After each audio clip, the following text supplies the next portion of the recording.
channel. My name is Vernice, and now I'll be doing the Booktube Newbie Tag.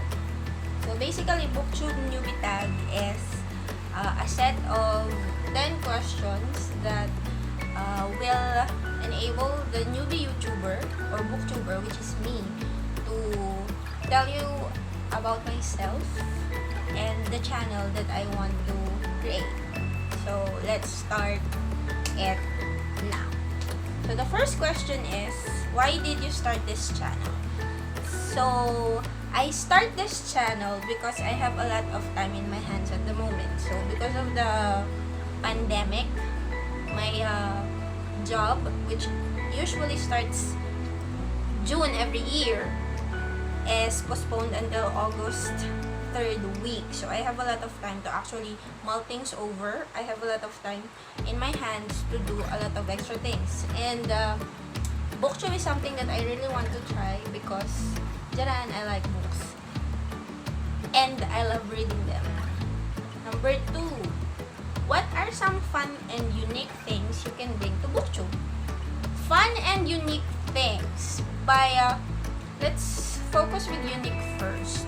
So because there are a lot of YouTubers already, a lot of booktubers already, so the idea of originality and uniqueness could be very tricky. So I guess there is really nothing new that I can bring to the channel. Aside from the fact that I can rant a lot, meaning to say, so I can digress if that is something good. I tend to discuss things and jump from one point to another and goes off tangent. So I don't think that's really a good thing, and I don't think that's really unique. Just something that is very me. Fun, however, is an adjective or something that is not really fitting for me. I don't know, but personally I don't think I'm a fun person, so I don't think this will be a really fun channel. So if you're questioning your decision on why you are paying attention to this, I am doing the same thing. Number 3, what are you most excited for about this new channel? So what I am most excited about this new channel is to actually do it, because since I have this channel, I can actually express my frustrations about the book, the characters, the decisions they made, and gush over if I really love it. And of course, force people to actually watch and listen to what I have to say, which is something like a superpower. Actually, if you that's one thing I like about YouTube. You can be browsing one topic and then totally arrive at a different channel and discover a lot of things. So that's what I'm excited about. For some unsuspecting person to accidentally stumble in my channel and get to be converted to the Bernie way. And then number 4, why do you love reading? So that is a very loaded question. As reading for me is not a matter of love, but it's a matter of necessity. Of course, you don't have to love the things that is necessary for you to be able to live. Like for example, just like what Jem said in Tugal ang Mockingbird, you don't have to love breathing in order to do it. So, in a manner of saying, reading for me is a necessity in a way that it's a very fundamental part of my life. And so, as to why do I love reading, maybe the simple answer is that reading gives me the opportunity to live different life or to wear other people's shoes, fictional as they are most of the time. And because of that, I was able to actually be more understanding of other people's struggles and predicaments, and not so quick to judge a circumstance when it happens. So, to cut it short, reading gives or improves my the way I empathize with people and society in general. Okay, so number 5, what book or series got you into reading? So I started reading at a very young age because my parents started me young. I think, according to them, I started reading at the age of 4. By the time I was in elementary school, I was reading in English and Tagalog. But what get me actively reading, or what get me to read or to actively pursue books, fiction, novels, anthologies, is actually the Harry Potter series. I know J.K. Rowling is actually experiencing a lot of hate on social media, specifically Twitter, because of her views about transgenderism. But I cannot deny the fact that it was actually Harry Potter which made me an active reader. In a sense, I read Harry Potter when I was in high school. The entire set was not yet completed. I think it was just until book 6. I was in my 4th year in high school when book 7 came out. And it was the first series I've read. And I have to say, it was beautifully written, that although it's a children's book, categorized as a children's book, that my pubescent heart and my adolescent heart was able to actually imagine a world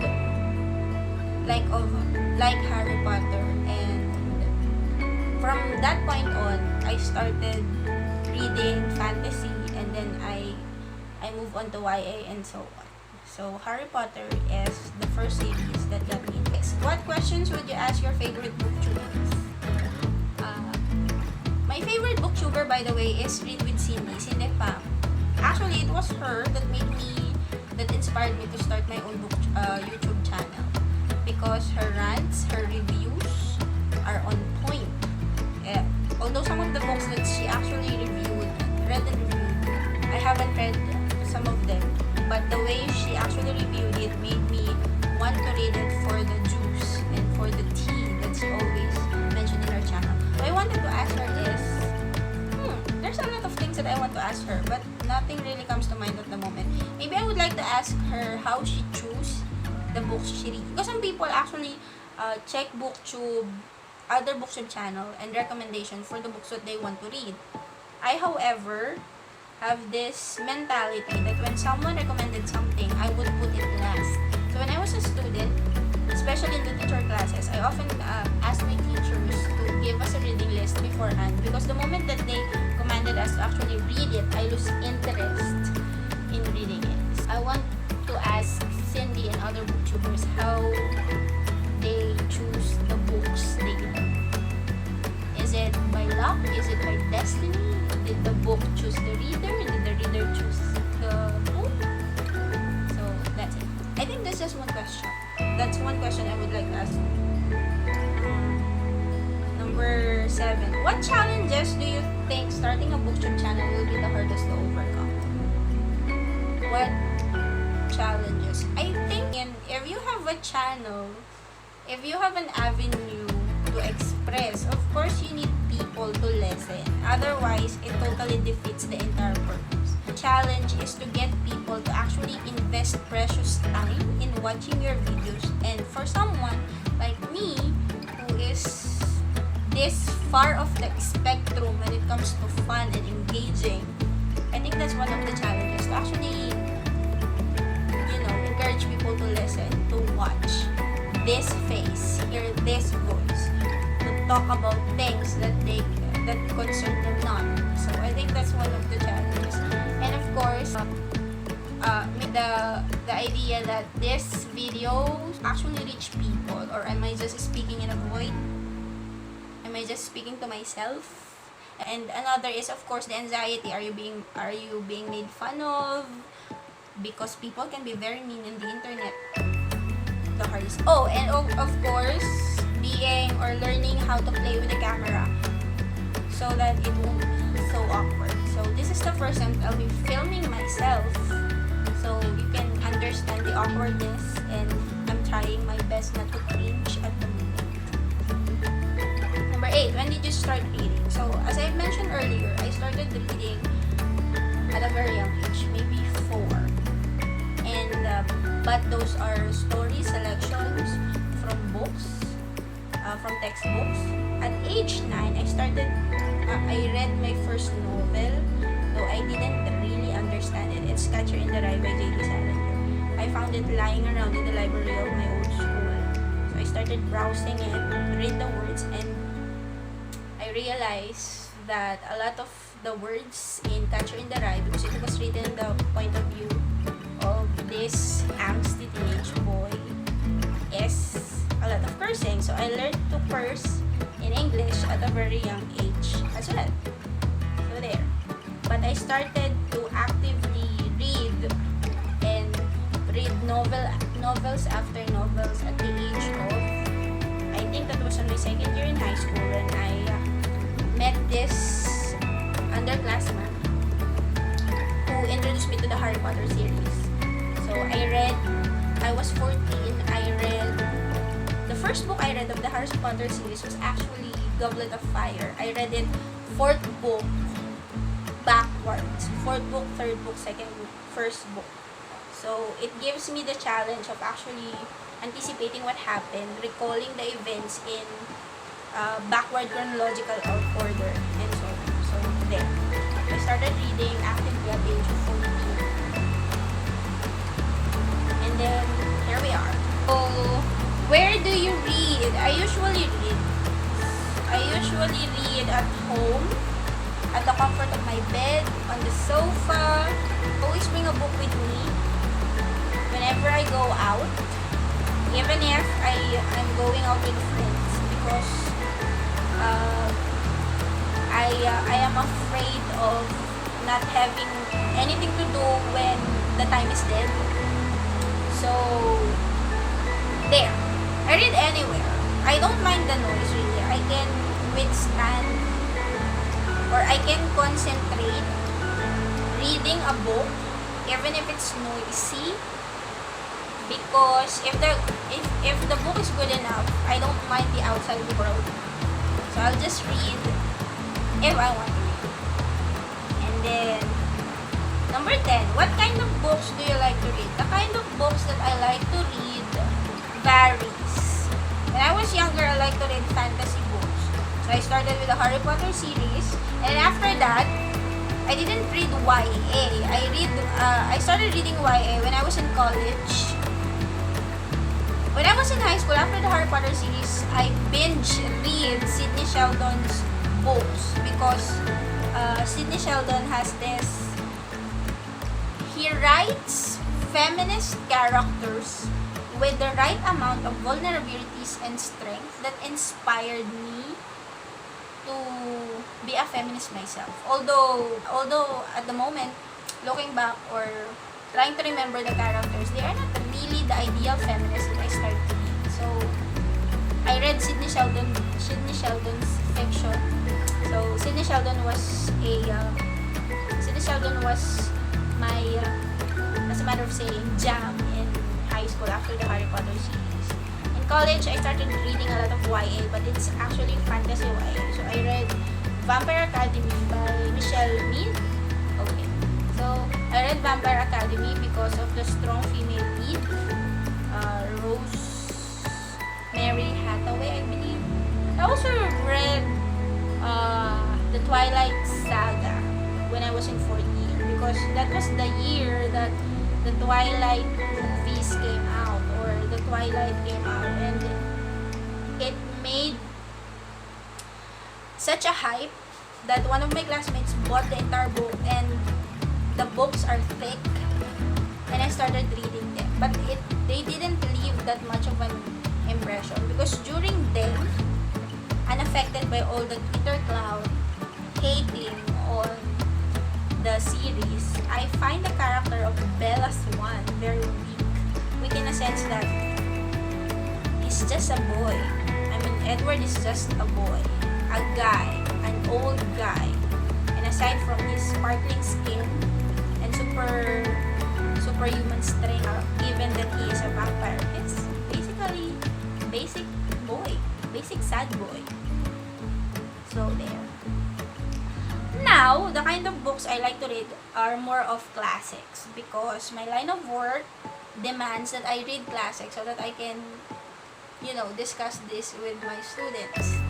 And then I read historical books, historical fiction based on the history of my country. I love those books, especially during the martial law regime, because it gives me a hint of what it was like to live in the darkest era of history. So far, we're still not decided on that.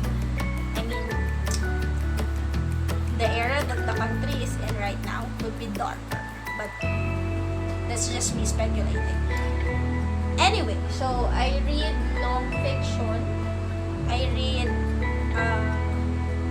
George R.R. Martin's fantasy. It's considered a fantasy, medieval literature, medieval setting novels. The thing about me is I like drawn out stories. Drawn out in a sense that I don't mind that it's not fast paced. I don't mind that you get lost in the storytelling.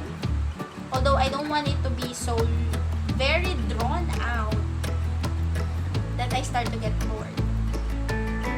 So far the longest novels I've read is George R.R. Martin's A Song of Fire and Ice. They're very long. They're around 900 pages per book. But the thing about it is that although it's long, you don't notice that it's long because of the complexity of the storytelling and the characters. And I also read a lot of these are my classic collection. Much of my books here are classic. The other are historical fiction. The other are references for what I teach at school.